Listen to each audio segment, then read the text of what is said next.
Hello everyone, welcome to the Kota study tutors. हमारे daily current affair video में आपको important questions मिलेंगे जो आपको स्टेट और सेंट्रल दोनों एग्जाम्स के लिए फायदेमंद रहेंगे, जैसे एसएससी, रेलवे, बैंक, एनटीपीसी और यूपीएससी के लिए भी हेल्पफुल रहेंगे। तो चलिए आज के सेशन की शुरुआत करते हैं।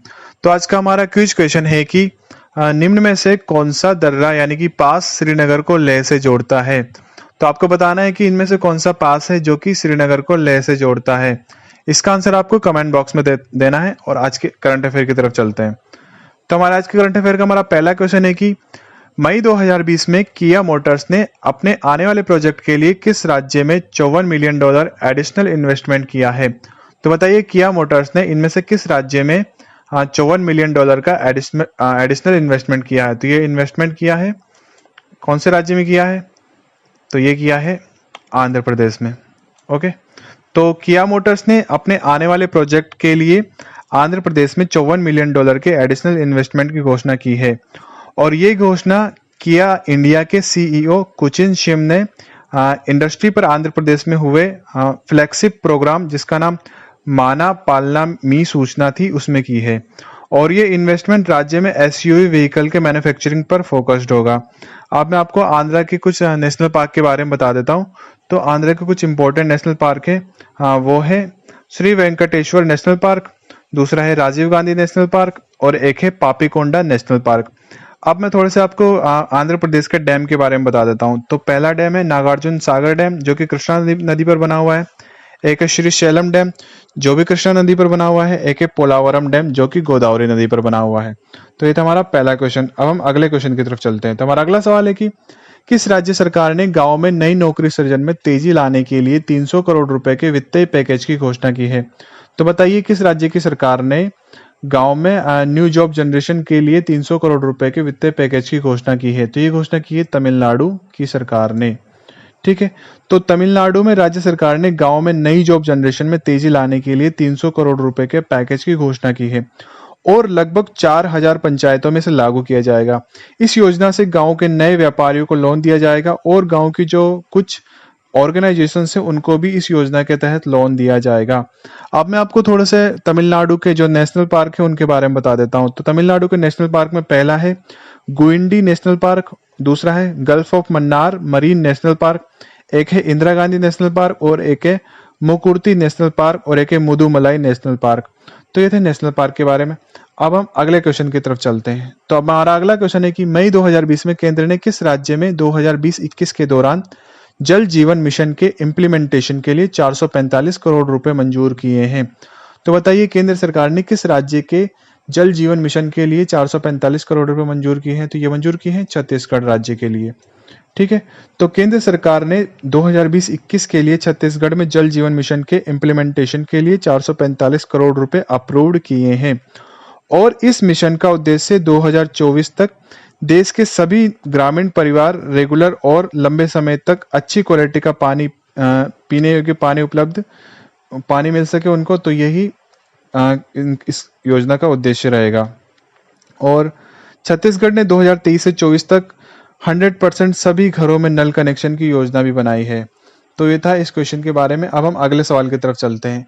तो हमारा अगला सवाल है कि किस राज्य की सरकार ने चिकित्सा अधिकारियों के वेतन में वृद्धि की है। तो बताइए किस राज्य की सरकार ने चिकित्सा अधिकारियों के वेतन में वृद्धि की है। तो ये वृद्धि की है महाराष्ट्र की सरकार ने।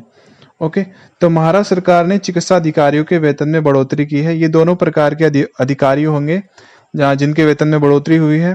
पहले तो वो होंगे जो कॉन्ट्रैक्ट बेस पर हैं और दूसरे वो हैं जिन्होंने सरकार के साथ में 15,000 रुपए के बॉन्ड पर साइन किया था। और जो स्पेशलिस्ट डॉक्टर हैं उनको अभी 70,000 मिलते हैं, उनको अब 85,000 रुपये मिलेंगे। और जो राज्य के MBBS वाले डॉक्टर थे उनको 70,000 रुपये मिलेंगे अब। तो ये था इस क्वेश्चन के बारे में। अब हम अगले सवाल की तरफ चलते हैं। तो हमारा अगला क्वेश्चन है कि मई 2020 में इंडिगो के स्वतंत्र निदेशक यानी कि इंडिपेंडेंट डायरेक्टर किसे बनाया गया है। तो यहाँ पर इनकी फोटो है। तो इनका नाम है वेंकट रमणी सुमंत्रन। इनको इंडिपेंडेंट डायरेक्टर बनाया गया है इंडिगो का। तो ये है सेलेरिस टेक्नोलॉजी के चेयरमैन एंड मैनेजिंग डायरेक्टर। इनका नाम है वेंकट रमणी सुमंत्रन। इनको इंडिगो का इंडिपेंडेंट डायरेक्टर बनाया गया है। ये अगले 5 साल तक इसी पोस्ट पर रहेंगे और ये MIT इंस्टीट्यूट के असिस्टेंट प्रोफेसर भी है। तो ये था इनके बारे में। अब हम अगले सवाल की तरफ चलते हैं। तो हमारा अगला क्वेश्चन है कि मई 2020 में किरणजीत कौर पर वर्ल्ड एथलेटिक्स की डोपिंग एजेंसी ने कितने वर्ष का प्रतिबंध लगाया है। तो बताइए कि वर्ल्ड एथलेटिक्स की जो एंटी डोपिंग एजेंसी है उन्होंने कितने वर्ष का प्रतिबंध लगाया है किरणजीत कौर पर। तो यहाँ पर 4 साल का प्रतिबंध लगाया है। तो लंबी दूरी की धाविका यानी कि long distance runner Kiranjeet Kaur पर वर्ल्ड एथलेटिक्स की एंटी डोपिंग एजेंसी ने दोहा में हुए एक टेस्ट में बैन सब्सटेंस के पॉजिटिव टेस्ट आने के बाद में उन पर 4 साल के लिए बैन लगा दिया है। और टाटा स्टील कोलकाता 25K में उनके द्वारा जीता गया टॉप प्राइज भी वापस ले लिया जाएगा। तो इनसे प्राइज भी ले लिया जाएगा और इन पर 4 साल के लिए बैन भी लगा दिया गया है। तो ये था इनके बारे में। अगले सवाल की तरफ चलते हैं। तो हमारा अगला क्वेश्चन है कि मई 2020 में बेजान दारूवाला के निधन हो गया है, ये किस क्षेत्र से संबंधित थे। तो हमें बताना है कि बेजान दारूवाला इनका निधन हो गया है, ये किस क्षेत्र से संबंधित है। तो ये ज्योतिष से संबंधित थे, ठीक है। तो ये ज्योतिष विद्या से संबंधित थे, इनका निधन हो गया है। और ये गणेश भक्त थे और इनकी वेबसाइट गणेश स्पीक्स ज्योतिष में सबसे अधिक उपयोग की जाने वाली वेबसाइटों में थी। और वर्ल्ड लेवल पर इनके बहुत अधिक फॉलोवर भी थे। तो ये था इनके बारे में। इनकी वेबसाइट भी बहुत फेमस थी और इनके फॉलोवर भी बहुत ज़्यादा थे। अगले सवाल की तरफ चलते हैं। तो हमारा अगला क्वेश्चन है कि मई 2020 में वीरेंद्र कुमार का निधन हो गया, वह किस क्षेत्र से संबंधित थे। तो हमें बताना है कि वीरेंद्र कुमार, ये इनकी यहाँ पे फोटो है, ये किस क्षेत्र से संबंधित थे। ये राजनीति से संबंधित थे, ओके। और ये मलयालम लेखक, पत्रकार और राज्यसभा के सदस्य भी थे। ये न्यूज एजेंसी PTI यानी कि प्रेस ट्रस्ट ऑफ इंडिया के निदेशक मंडल में भी थे।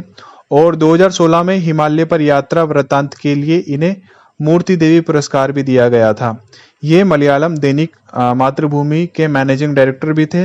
ये पहले JDU पार्टी से सांसद थे, बाद में कुछ पार्टी से कुछ मतभेद होने के कारण ये निर्दलीय चुनाव लड़े थे और फिर राज्यसभा के सदस्य भी बने थे। अब हम अगले सवाल की तरफ चलते हैं। तो हमारा अगला क्वेश्चन है कि यूनाइटेड किंगडम UK ने 5G टेक्नोलॉजी के लिए भारत समेत लोकतांत्रिक देशों का कौन सा नया क्लब बनाने का प्रस्ताव रखा है। तो हमें बताना है कि भारत को मिलाकर लोकतांत्रिक देशों का एक क्लब बनाने का प्रस्ताव रखा है। तो उस क्लब का नाम क्या रखा है। तो उस क्लब का नाम रखा है D10, ठीक है। तो यहाँ D10 का मतलब क्या है वो भी मैं आपको बता देता हूँ। तो यहाँ D10 का मतलब है डेमोक्रेटिक 10 कंट्री। ये एक तरह से एंटी चाइना अलायंस होगा और ये ब्रिटिश गवर्नमेंट का प्लान है कि इसमें G7 कंट्री यानी कि UK, USA, Italy, Germany, France, Japan और कनाडा के अलावा डेमोक्रेटिक कंट्री यानी कि इंडिया, ऑस्ट्रेलिया और साउथ कोरिया शामिल हो। ये ब्रिटिश गवर्नमेंट का प्लान था। और तो चीनी कंपनी अब ये क्लब क्यों बनाया है वो भी मैं आपको बता देता हूँ। तो इस क्लब को क्यों बनाया है, इसके पीछे का रीजन क्या है तो भी बता देता हूँ आपको। तो चीनी कंपनी हुआवे नाम की, एक आपको पता ही होगा सबको। तो हुआवे 5G टेक्नोलॉजी में काफी आगे बढ़ चुकी है, इसलिए UK की कोशिश है कि चीनी कंपनी का प्रभाव दूसरे देशों पर ना पड़े, इसलिए UK ने ये प्रस्ताव लाया है। क्योंकि UK जानता है कि चीनी कंपनी का अगर प्रभाव पड़ जाएगा दूसरे देशों पर तो कुछ भी हो सकता है। तो इसीलिए UK ने भी इस क्लब को बनाने का प्रस्ताव रखा है 5G टेक्नोलॉजी के लिए। और हो सकता है कि चाइना भी ऐसे ही और देशों के साथ मिलकर इसके जैसा ही एक और क्लब बनाने की कोशिश करे। तो ये था इस क्वेश्चन के बारे में। अगले क्वेश्चन पे चलते हैं। तो हमारा अगला सवाल है कि विश्व तंबाकू निषेध दिवस यानी कि वर्ल्ड नो टोबैको डे कब मनाया जाता है। तो हमें बताना है कि वर्ल्ड नो टोबैको डे कब मनाया जाता है। तो ये दिन मनाया जाता है 31 मई को। तो WHO के मुताबिक तंबाकू की वजह से दुनिया भर में हर साल 8 मिलियन यानी कि 80 लाख लोगों की मौत होती है, ये WHO के अनुसार है, ओके। और नो टोबैको डे की शुरुआत भी WHO के द्वारा ही की गई थी। तंबाकू के इस्तेमाल से कैंसर, दिल से जुड़ी बीमारियां होती है। तो तंबाकू के इस्तेमाल से बहुत गंभीर बीमारियां भी होती है, इसीलिए WHO ने इस दिन को मनाने की शुरुआत की थी, जिसका नाम है वर्ल्ड नो टोबैको डे। अब हम अगले क्वेश्चन की तरफ चलते हैं। हमारा अगला सवाल है कि योगेश गौर का 29 मई 2020 को निधन हो गया, वो इनमें से किस क्षेत्र से जुड़े हुए थे। तो हमें बताना है कि ये योगेश गौर है, ये इनमें से किस क्षेत्र से जुड़े हुए थे। ये जुड़े हुए थे गीतकार, इसका मतलब ये गीतकार थे। तो ये 72 वर्ष के थे। इन्होंने 1971 में रिलीज हुई राजेश खन्ना और अमिताभ बच्चन की सुपरहिट फिल्म आनंद में एक गीत लिखे थे। और कौन कौन से गीत लिखे थे वो मैं आपको बता देता हूँ। तो जिंदगी कैसी है पहेली हाय और कहीं दूर जब दिन ढल जाए, ये दोनों गीत इन्हीं के द्वारा लिखे गए थे। और एक और इनका फेमस गीत था जो इन्होंने लिखा था, उसका नाम है रिमझिम गिरे सावन में। तो ये रिमझिम गिरे सावन में गीत भी इन्हीं के द्वारा लिखा गया था। तो बहुत फेमस गीतकार थे ये, यानी कि गीत लिखने वाले थे ये। आओ अगले सवाल की तरफ चलते। तो अगला सवाल है कि रोजगार सेतु योजना किस राज्य ने शुरू की है। तो हमें बताना है कि रोजगार सेतु योजना इसमें से किस राज्य द्वारा शुरू की गई है। तो ये योजना शुरू की गई है मध्य प्रदेश के द्वारा। तो ये योजना मध्य प्रदेश के मुख्यमंत्री ने प्रवासी मजदूरों के लिए शुरू की है, जिसमें उन लोगों को रोजगार दिया जाएगा जो बेरोजगार हो चुके हैं। वह रोजगार सेतु को एक वर्कर प्लेटफॉर्म बनाएंगे, जिसमें जिस तरह का काम मजदूर जानते हैं उन्हें उस काम में लगाने की कोशिश की जाएगी। शिवराज सिंह चौहान ने यह भी कहा है कि अगर कोई मजदूर बाहर के राज्यों में काम करने जाएगा तो उनकी पूरी लिस्ट हमारे पास होगी। इसके लिए उन्होंने कलेक्टर्स को निर्देश भी दे दिए हैं। तो ये था इस क्वेश्चन के बारे में। अब हम अगले क्वेश्चन की तरफ चलते हैं। तो हमारा अगला क्वेश्चन है कि वेदांता के बाद अब किस दूसरी कंपनी ने शेयर बाजार से डीलिस्ट होने की घोषणा की है।